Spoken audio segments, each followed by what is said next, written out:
नमस्कार सांग मैंने आज गोटे नुआ ब्लॉग को आपण मानक बहुत बहुत स्वागत। आज मो पु शिवांश प्रथम चुट्टी पकाहब आम गाँ मंगला मंदिर रे। आठी देखु शिवांश कौन करुच्ची। आज मो धन चुट्टी कटा हब कि टाटा करदे टाटा करदे टाटा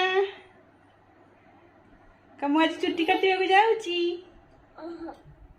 देखंतु एटी शिवांश को लेकिन मु पहुँची जाइली माँ मंगला मंदिर रे। एबे मंदिर भितर को एंट्री करिबा। आ एठी देखंतु शिवांश चुट्टी कटा आरंभ हो जाइछि। शिवांश को नंडा करा जिवनी, ता चुट्टी खाली साइज करके छोट छोट कर देबो। काहे कि ना आम ब्राह्मण जाति रे पुओ मानकर व्रत न होला पर्यंत खुर लागेनी। आउ आम घरे भी अछि जे पिला माने पुओ माने नंडा हुअंतिनी, सेति पई शिवांश को नंडा करा जिवनी। चिट्ठी रखुनु अबाक दिश एमती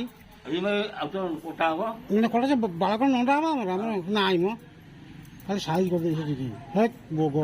आठी देखु आम भंडारी को कही जे पुओ को नंडा करा जिवनी, किंतु से काटी देछंती केमती एपड़ साइड रे सेमती हो जाइछि, आर साइड रे भल से काटी देछंती।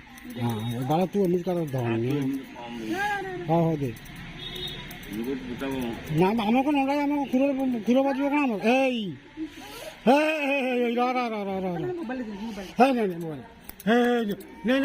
मोबाइल मोबाइल शिवांश आज छुट्टी पड़ला जेहेतु आज सोमवार भल दिन भी था से तार छुट्टी पकईदेलु। आज फेब्रुआरी 19 आउ 19 डेटा आम मेमोरी कहीं तार जन्म भी 19 होता मैंने सेप्टेम्बर 19 2022 रे। आज हूँ फेब्रुआरी 19 2024 माने पूरा 17 मास पर तार छुट्टी पड़ी फास्ट टाइम। आ शिवांश को भी आज 17 मास पूरा काली 18 मास चलो माने काली 1.5 वर्ष चलो।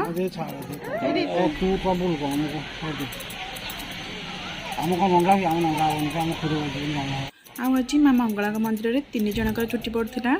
मुझे बेले 3 जन ही काटुले। गोटे हूँ आम पुअर आम पुओ आगु गोटे झीर छुट्टी कटा होता। आम पर भी गोटे छोट पुओटे आसाला तार छुट्टी कटाला। शिवांश छुट्टी काटिला बेले शिवांश टोटाली कांदिनी। प्राय सबू पिला कांदती किंतु शिवांश हसी हसी छुट्टी काटी। शिवांश छुट्टी कटा हो सारा पर आम नहीं जाइलु शिवांश को गाधेवाई। गाधे सारा पर ड्रेस पिंधि देथिलु। देखंतु शिवांश एबे पूरा रेडी।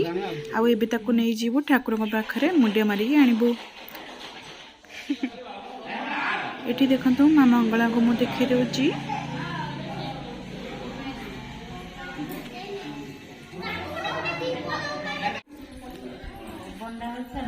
हाँ ये देखु आम माँ मंगला पाखे दीप जलाऊ शिवांश मोर।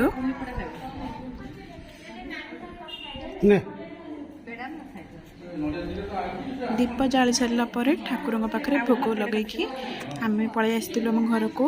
आठी ठाकुर पाखे भोग लगे आम कही खीरी खेचेड़ी आ डालमा तापर से खीरी खेचेड़ी डालमा कर सारापर दीपर भोग लगे।